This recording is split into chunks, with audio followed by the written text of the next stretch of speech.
Hello, my beautiful friends. Sylvie Moon here. Thanks for joining me today. I have a little art supply haul video series coming up, and I just wanted to give you a little preview of what I'll be doing today, what I'll be doing in the future.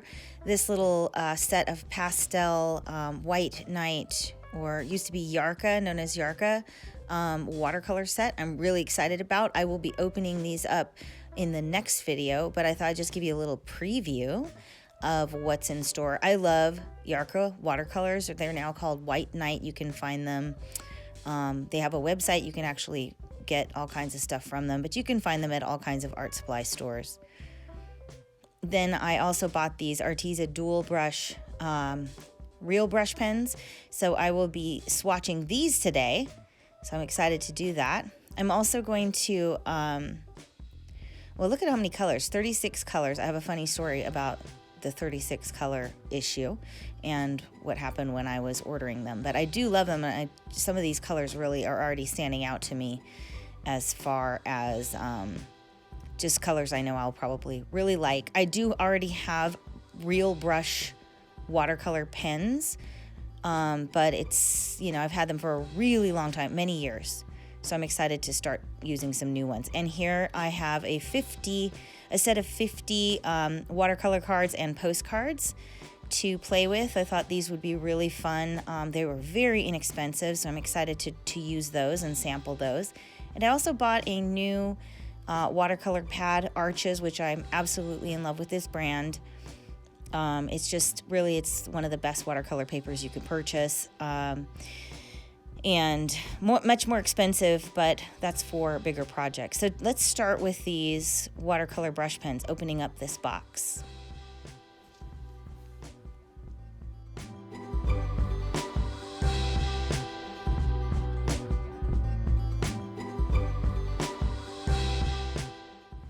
All right, so opening this up, I can see that the packaging is a little bit lackluster, but that doesn't mean anything about the product. This is probably how they're able to keep the price at a very reasonable rate for artists and still have a very good quality product. So getting out all of these watercolor markers or brush markers, I'm really excited.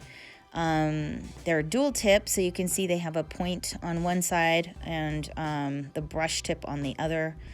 More sharp or pointed tip, fine tip on one side. See, there's the real brush. So they're really made with bristles and not with foam, which is fine too. Foam, I love the Tombow brush pens. Those are my favorite dual brush pens, but I love any kind of watercolor brush pens because they do work really well with water as well. And they just have that watercolor feel. They're very transparent when you lay them down, and I like the transparency. I tend to kind of go for anything that has transparency more than, without. So I'm going to start sorting these out because I like to set them up before I start swatching. Oh, and also I got this really cool little travel watercolor brush because that is supposed to help blend some of the colors together. So I'm going to go ahead and set this packaging aside. Glad it is recyclable because I won't be using that packaging again. And so anyways, when I ordered these, I'm going to put these I'm going to start with warm colors and then move up to cool colors. So you can watch me kind of sort these out. When I was ordering these, I failed to notice that there was another set that didn't have the pointed tip, the fine tip end. And they actually came with 10 more colors, so there were 46 instead of 36 colors for only $2 more. I don't remember seeing that on the page when I was ordering that option. So I don't know, maybe that option just happened overnight after I ordered them, but I really can't believe I missed that. I'm so detail-oriented when it comes to shopping. I'm very particular, making sure that I'm getting exactly what I want. And not that I'm disappointed with this set, but I'm disappointed in myself for not noticing that I could have probably purchased, I would have had I known, the other set. I don't use fine tip pens very often, so I would have been so happy because it would have given me 10 more colors. And I wouldn't have been sad, I wouldn't have missed the fine tip point on these pens at all. So kind of bummed about that, but that's okay. We're going to swatch these out and just kind of see how beautiful these colors are and which ones are my favorites. And if you, as we go along, if you see a color that you really love, let me know in the comments below. I'd love to hear what colors really stand out to you. Color is such a personal thing. And the more you play with color and in your art, or, you know, maybe you're into fashion or decorating, you are probably really into color as well. So, so I'm laying out these colors. I already love the selection of pinks, especially those first two. And I'm loving these sort of terracotta colors as well, and peachy colors. I don't have a lot of those. There's not always a good selection of like a terracotta. Usually it's just you get a brown and maybe like an ochre and just a plain old brown, you know, and you don't really get like a nice selection of different browns. And so this is really nice. I like this little selection of brown colors. And then I'm going to go ahead and sort. I'm going to go with greens and yellows now. And a little bit of the lighter sunny oranges, but mostly greens and yellows. Sort those out. That doesn't leave me with much else to, well, it's about halfway through once I get through with these. So you can see there's a fluorescent. So one of those yellows there is fluorescent. You can't really tell on the camera. And then the blues, they're all right. I like that light blue and that lavender lilac. And the gray is really nice. I'm going to come in with the water, but, you know, I'm kind of disappointed. I don't feel like all the colors really worked well with water. So I'm going to try a little project using the Ohuhu paper. And you can see it got a little damaged, so we'll see if the paper is still intact inside or if it got bumped. But even though I'm a little disappointed that the water doesn't really activate the watercolor brushes once it's laid down on the paper, I'm okay with that. I don't use watercolor brushes with water very often. Like I said, I really just tend to use them just as they are. But it was fun to test to see if I could get some cool effects. I kind of felt like it was a little bit, again, lackluster on that front, but no big deal. So we also have, first we have this set of the watercolor cards with envelopes, and there's 25 of them. And then we have the postcards, which these are so cute. I love the rounded corners on those. And they already come printed with a place to put your stamp and your address, so that's cool. So I'm going to go ahead and take out one of each of these. I'm not sure which I'm going to use first, if I'm going to go with the watercolor card and do a project today with that, or if I'm going to go with the postcards. But the real reason I bought these was I kind of run out of watercolor paper. It's been a while since I've worked with watercolor. I've suddenly really jumped back into it, and I don't have a lot of paper left. I've just really ran out of all of my supplies. I love watercolor. When I was really into it last year, or whenever I get into it, I really get into it and use up all my supplies. So it was time to find something. And I love sending mail to friends. And I thought it'd be really fun to kind of make some cards for friends. I tend to send birthday cards, or, sympathy cards, or just hello. And so this gives me a chance to just make my own cards for friends. Or send a postcard just for fun. I did a postcard project one time where I painted like 5 to 10 postcards a day, and then had friends just kind of, whoever was first come, first serve, let me know who wanted one, and then I'd send them out. So that's a really fun way to connect with friends. So let's go ahead and put this away and take a nature break.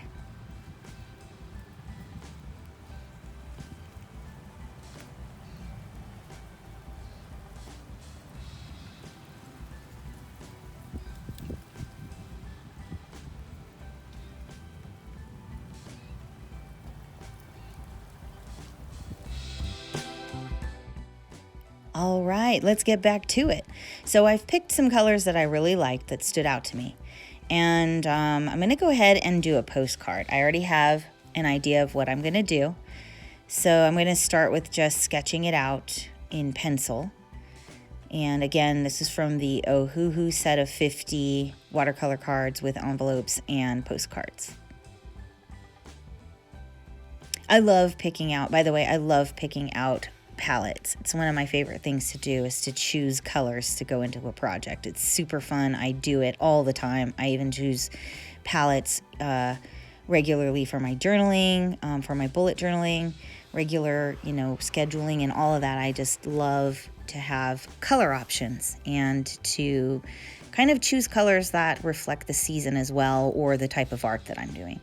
So today I'm going to use these to do a little lettering with some fun doodles around the letters. And I thought of the word hola, I love hello, and the word hello, and using it in different languages. And my second language I ever learned was Spanish from my family.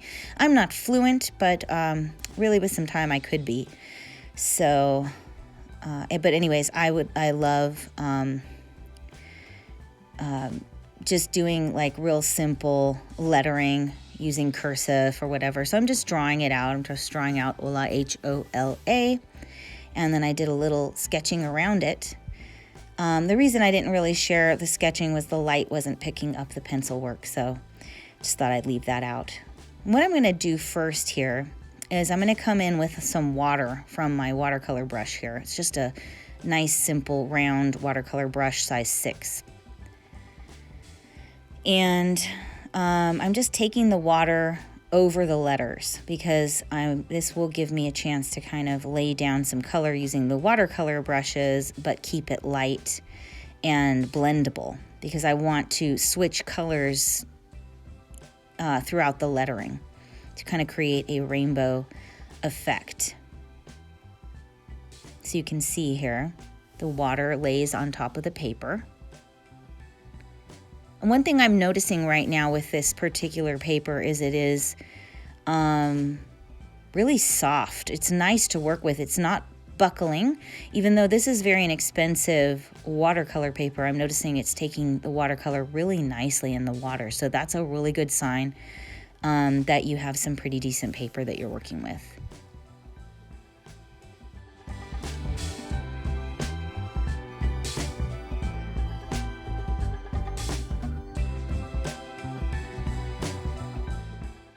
As you can see, I'm switching colors and then kind of filling in with the color I'm using, filling in some of these doodles. So this way the color gets surrounded throughout. Each color gets used and surrounded throughout. Kind of brings it all together in the artwork later.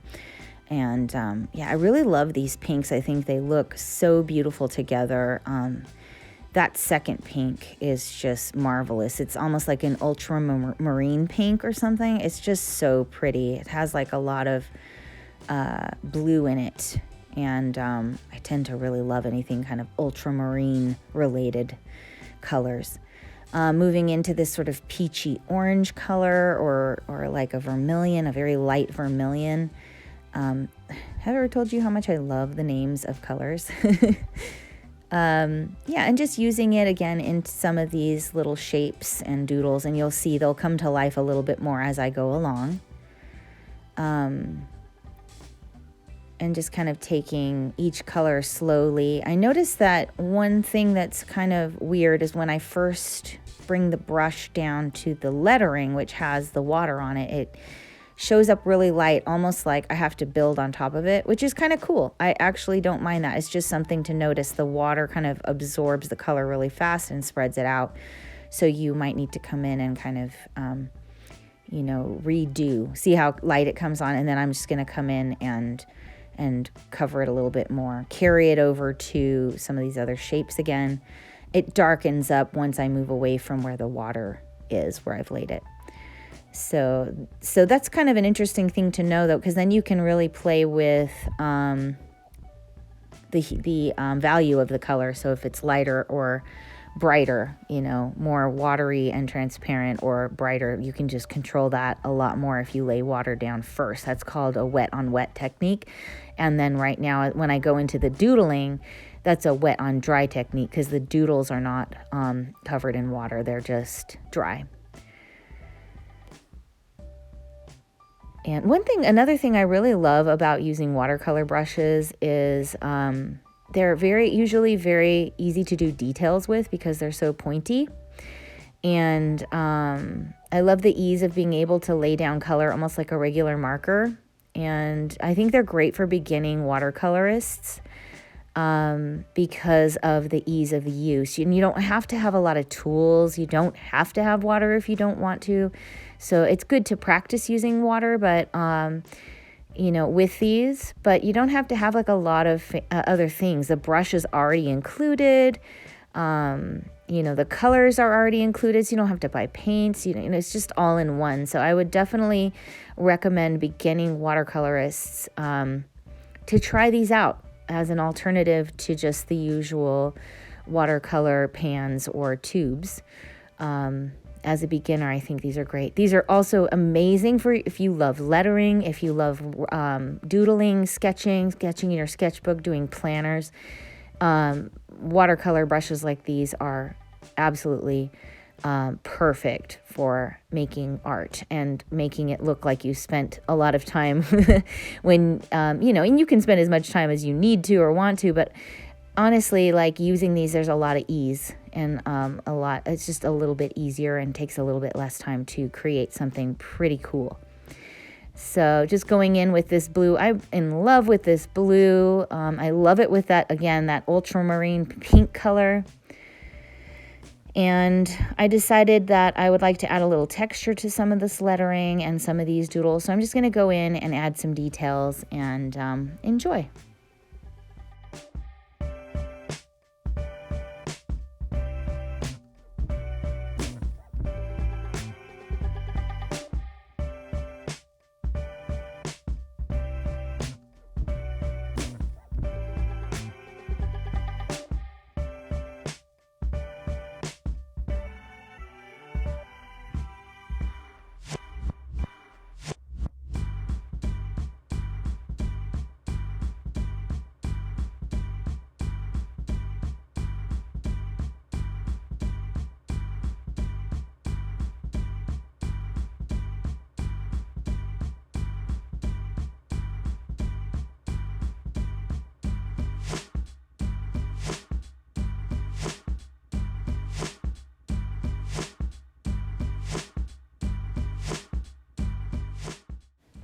So as you can see, I have gone back and darkened up some of those letters, which was really fun because now it became layering and transparencies and glazing. And so, start light with watercolor and then come back and build up those colors. Super fun. And it just makes your paintings pop a little bit more and stand out when you add layers. So it's fine if it comes on, if you're starting off really light and things maybe not be as bright as you want, but you can always come in and darken it up. And it's just better to start with light, go dark, rather than go dark and start dark and then have to go light. That's just kind of one of the rules with painting. So I'm just adding some details, some textures, and really playing with this Mexican folk art theme. Got to be colorful, right? And also it's just a perfect theme to play with to be able to swatch out a lot of these different colors that I picked. And of course I'm picking these bright, vibrant colors because we're right at the beginning of spring ending and summer beginning, when things are going to be sunny as can be, hot, bright, beautiful. And so just reminded me of the summer coming. And again, using this these pinks, I'm just in love with that ultramarine pink. So also love this paper, by the way. So I highly recommend both of these products. I love the brush pens. I think they're perfect for beginners. I think they're great for journalers at any level. I mean, anybody can enjoy these at whatever level. Also, this paper is amazing. The Ohuhu paper, perfect paper to start watercoloring with. You want to have a decent paper, and this is not very expensive. And once you're done, you can send this to a friend. Isn't that cool? So what I was saying and why I think watercolor brushes are a really great way for to start watercoloring is it just, all you need are the brushes. You don't need anything else. And so you get your brush all in one, you get your color all in one. You don't have to buy anything else but the brush pens. So that's kind of nice. And they're great for traveling, like if you're traveling with your journal. You can just pick a few colors and take those with you, and you just don't need anything else. And there it is, displayed outside in the beautiful sunny spring day.